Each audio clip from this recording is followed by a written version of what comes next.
Hey everyone, let's talk a little bit about safety and let's address this the safety pyramid that everyone knows and talks about.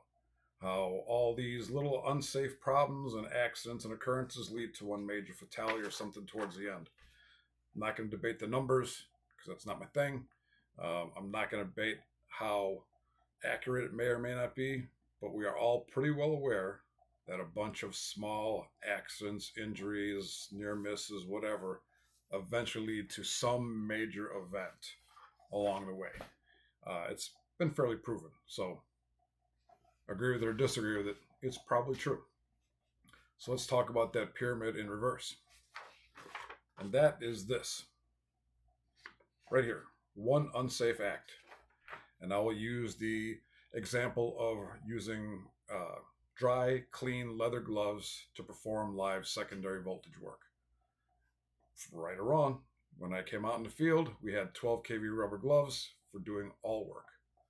It makes it difficult to do secondary work and work on network voltages and all that stuff with big, heavy leather or rubber gloves. I was shown how to use clean leather gloves, how to rubber up, cover up, all the stuff that was required to do it safely with leather gloves. The reason I'm using this as an example is because it's simple.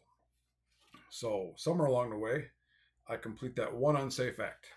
I do not wear rubber gloves to hook up a secondary voltage somewhere, and it's live. Someone or two people see me complete that act. They follow in my footsteps. They may not have known the reasons I did it. I may not have told them the reasons we did it, or all the reasons that were explained to me as far as being safe, gloves being clean and dry, rubber goods, and all the other stuff in place. May not have explained it. They originally saw it. It's acceptable. They just saw another journeyman do it, so hey, must be acceptable. And hey, any example I'm going to set, everyone's going to follow, right? Right. Anyway, now a few people have done it. Now a lot of people are starting to do it.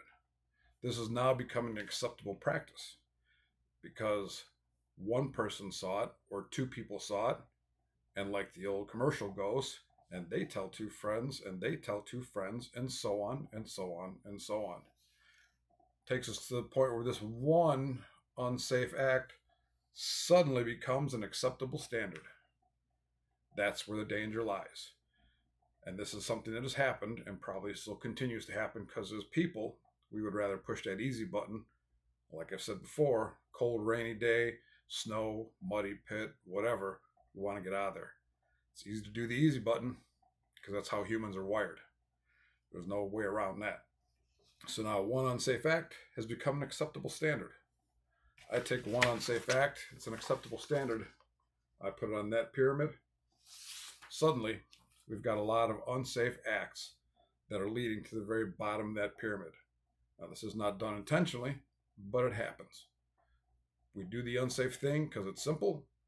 It gets passed on. People don't understand why or the whole how and why behind it.